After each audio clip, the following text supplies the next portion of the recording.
സ്വർഗവും നരകവും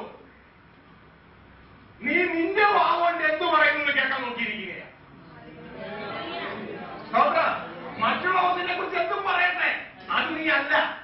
പകരം നീ എന്ത് നിന്റെ വാവുകൊണ്ട് നീ പറയുന്നു, അതാണ് നീ ആ സമയത്ത്. മനസ്സിലാകുന്നുണ്ടോ? അപ്പോ സഹോദരൻ പറഞ്ഞു, നിയമപ്രകാരം, ദൈവികമായ നിയമപ്രകാരം, ഈ നിയമപ്രകാരം വീണ്ടെടുക്കപ്പെട്ട യേശുക്രിസ്തുവിന്റെ രക്തത്താൽ വീണ്ടെടുക്കപ്പെട്ട സഹോദരി രോഗിയാകാൻ വ്യവസ്ഥയില്ല. ഈ വചനപ്രകാരം രോഗിയാകാൻ വ്യവസ്ഥയില്ല. സ്തോത്രം. മാത്രമല്ല, ഇത് അറിയാത്തത് കൊണ്ട് രോഗിയായ സൗഖ്യം നിങ്ങളുടെ നിയമപരമായ അവകാശവും കൂടിയാണ്. സ്തോത്രം. സ്തോത്രം. അതായത് sickness is illegal in your body and healing is your legal right. സ്തോത്രം. ഹല്ലേലൂയ. ആദ്യം ഇത് മനസ്സിലാക്കുക, വീണ്ടെടുക്കപ്പെട്ട ഒരു പൈതലിന്റെ ശരീരത്തിൽ രോഗം നിയമവിരുദ്ധമാണ്. സൗഖ്യം നിങ്ങളുടെ നിയമപരമായ അവകാശവുമാണ്. സ്തോത്രം. ഇത് നിങ്ങളുടെ ഹൃദയത്തിന്റെ അട്ടിത്തട്ട് കുറിച്ചിട്ടോ. സ്തോത്രം. നിയമപരമായിട്ടുള്ള കാര്യമാണ് പറയുന്നത്. സ്തോത്രം. എല്ലാ അന്യായ ബന്ധനങ്ങളുടെ കാര്യമാണ് പറയുന്നത്.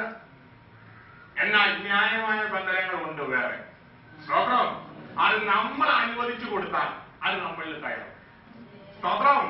അത് നമ്മുടെ കയ്യിലിരിക്കുന്ന ജീവനും മരണവും നിന്റെ നാവിന്റെ അധികാരത്തിലിരിക്കുന്നു. സ്തോത്രം. ഹല്ലേലൂയ. ഹല്ലേലൂയ. പ്രിയ ദൈവത്തിന്റെ ജനമേ, ശ്രദ്ധിക്കുക. ആ സഹോദരന്റെ കാര്യങ്ങൾ പറഞ്ഞ് മനസ്സിലാക്കി. ആ സഹോദരൻ ദേവദാസനുണ്ട്, ഭർത്താവുണ്ട്, കാര്യങ്ങളെല്ലാം പറഞ്ഞ് മനസ്സിലാക്കി കഴിഞ്ഞപ്പോ ആ പറഞ്ഞതിനനുസരിച്ച് സഹോദരൻ പ്രവർത്തിച്ചു.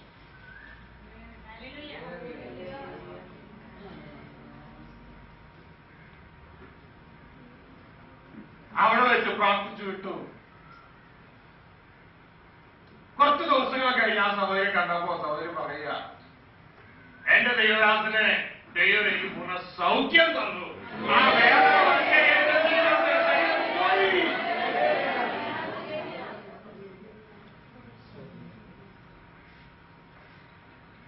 ഇപ്പോ ആ സഹോദരി തുള്ളിച്ചാടി ദൈവം നടക്കാൻ. സ്തോത്രം. ഹല്ലേലൂയ. ഹല്ലേലൂയ. പ്രിയ ദൈവത്തിന്റെ ജനമേ, നിയമപരമായി രോഗങ്ങൾക്ക് നിങ്ങളെ തൊടാൻ പാടില്ല. പക്ഷെ നിങ്ങൾക്ക് അറിയാത്തത് കൊണ്ടാണ് പ്രവൃത്തി നടക്കുന്നത്. സ്തോത്രം. ഇന്നലെ ഞാൻ പറഞ്ഞില്ലേ, ഒരു ദീപാന്ന് സൗകര്യം വന്നിട്ടുണ്ടോ? അവിടെ വന്നിട്ടുണ്ട്. ആരത്? സ്തോത്രം. സഹോദരി ഇന്നലെ ഒരു 10:30, ആദ്യമായിട്ട് സഹോദരി കാണുന്നത്, ഇന്നലെ ഒരു 10:11 മണിയായപ്പോ എനിക്കൊരു ഫോൺ കോള് എന്ന് പറഞ്ഞത് ഇതേപോലെ ചിരിക്കുന്ന ഒരു മുഖത്തോടു കൂടിയുള്ള ഫോൺ കോളല്ല, കരയുന്ന ഒരു മുഖത്തോടുള്ള ഒരു ഫോൺ കോളാ. ശരിയല്ലേ ഞാൻ പറയുന്നത്? ശരിയാ. സ്തോത്രം. ശ്രദ്ധിക്കുക. കരയുന്ന ഒരു മുഖത്തോടു കൂടിയുള്ള ഒരു ഫോൺ കോള് ഞാൻ കേൾക്കുന്നത്. കേൾക്കുമ്പോ എന്റെ ദേവദാസനെ, എന്റെ ശരീരം ഉപയോഗിച്ചിട്ട് പാടില്ല, അയ്യോ എനിക്ക് നേരം പറഞ്ഞ നല്ല വിളിക്കുക ടെലിഫോണൊക്കെ തീർന്ന്. അതിനിടയ്ക്ക് ഞാൻ പല പ്രാവശ്യം ടെലിഫോൺ കട്ട് ചെയ്തില്ലേ? സ്തോത്ര.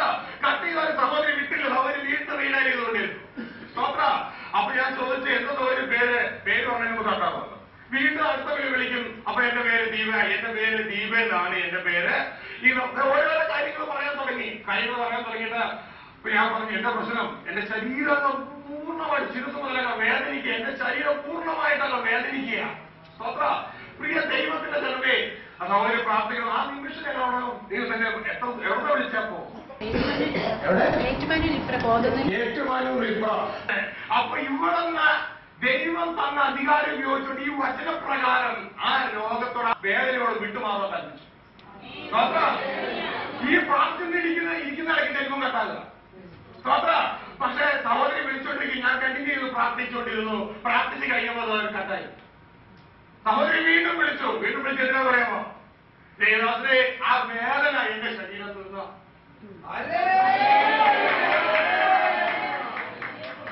സഹോദരി ഈ പറഞ്ഞ ശരിയാണ്. ഇന്നലെ സംഭവിച്ച കാലത്ത്. സ്തോത്രം. ശ്രദ്ധിക്കുക. സ്തോത്രം. ശ്രദ്ധിക്കുക. പ്രിയ ദൈവത്തിന്റെ ജനമേ, ആ തൽക്കാലം ആ വേദന പോയതുകൊണ്ട് മാത്രം കാര്യമായില്ല. ഇനി മേലാൽ തൊടാൻ പാടില്ല. മനസ്സിലായി?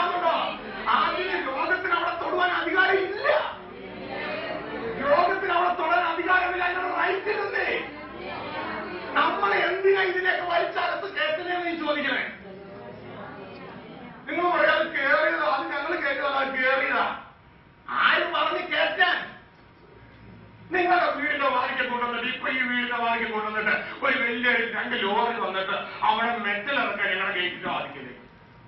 നിങ്ങളുടെ വീടിന്റെ വാതിക്കല് മെറ്റൽ ഇറക്കുക. നിങ്ങൾ രാവിലെ റോഡൊക്കെ തുറന്ന് കണ്ണൊക്കെ ചിമ്മി ഒന്ന് നോക്കാൻ നേരത്തെ എടാ ലോറി കൊണ്ടുവന്നിട്ട് അകപ്പാടെ ഇറങ്ങാനായിട്ട് ഇത്ര സ്ഥലമുള്ളൂ, അങ്ങോട്ടേക്ക് മെറ്റൽ ഇറക്കുക. നിങ്ങൾ പറയും അയ്യോ ഇറക്കിക്കോ നമ്മയോ ഇറക്കിക്കോ എന്ന് പറയുമോ? പിന്നെ എന്താ പറയും? എന്താ കാണിക്കുന്നത്? ആരോട് ചോദിച്ചോണ്ടാ ഇവിടെ ഇറങ്ങണേ? എടാ നിനക്കൊന്നും ബോധമില്ലേ? ഇതൊക്കെ ഇറങ്ങേണ്ട വഴിയല്ലേ? ഇത് എന്റെ വീടല്ലേ? വേഗം പോരെ. നിങ്ങൾ പറയുമോ? കാരണം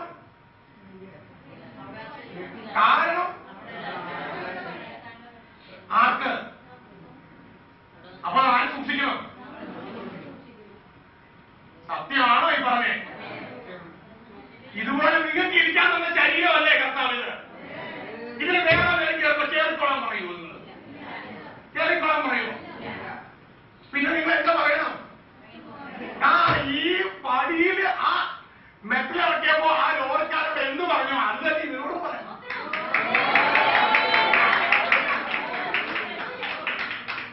അപ്പോഴാണ് നിങ്ങൾ രോഗത്തോടെ എതിർത്ത് നിൽക്കുന്നത്. അപ്പോഴാണ് കർത്താവിന്റെ വചനം നിങ്ങൾ പ്രവർത്തിക്കുന്നത്. പിശാചോട് എതിർത്ത് നിൽപ്പീ, രോഗത്തോടെ എതിർത്ത് നിൽപ്പീ. അപ്പൊ എന്ത് സംഭവിക്കും? ദൈവവചനം പറയാ, അപ്പോൾ അത് നിന്നെ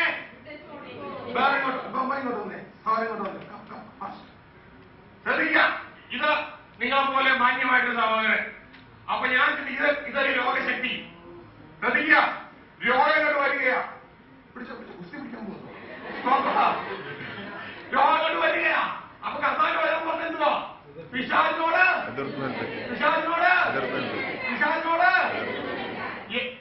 എന്നോട് നന്നായിട്ട് എതിർത്ത് നിൽക്കണം. ഞാനാ പിശാച്. ശ്രദ്ധിക്കുക, എതിർത്ത് നിൽക്കാം. പിശാചിനോട് എതിർത്ത് നിൽക്കരുത്. എന്നാൽ അവൻ നിങ്ങളെ വിട്ട് ഓടിപ്പോകും.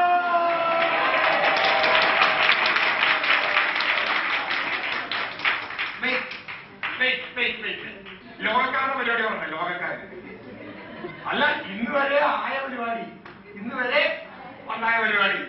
ഡോക്ടർ ഇനി അവിടെ ആയി ശരിയാവില്ല. ഞാനാണ് അവിടെ ഓക്കെ.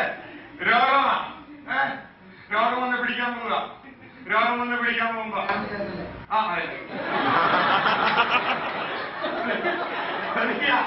രോഗം വന്ന് പിടിക്കാൻ പോവാ. പിടിച്ചോ.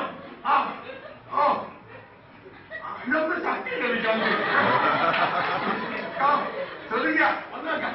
അയ്യോ എന്റെ നടുവിനൊരു വേദന. എടി ആ പാമ്പ് കിട്ടേ, ആ പാമ്പ് കിട്ടേ. ഞാനിന്ന് പോണില്ല. ഇന്ന് ആ ടെലിഫോൺ കിട്ടേ, ആ ഭാസ്കരനെ വിളിച്ചു പറഞ്ഞേ. ഞാൻ കിടക്കാൻ പോവാ ഇന്ന്. എന്റെ മോളെ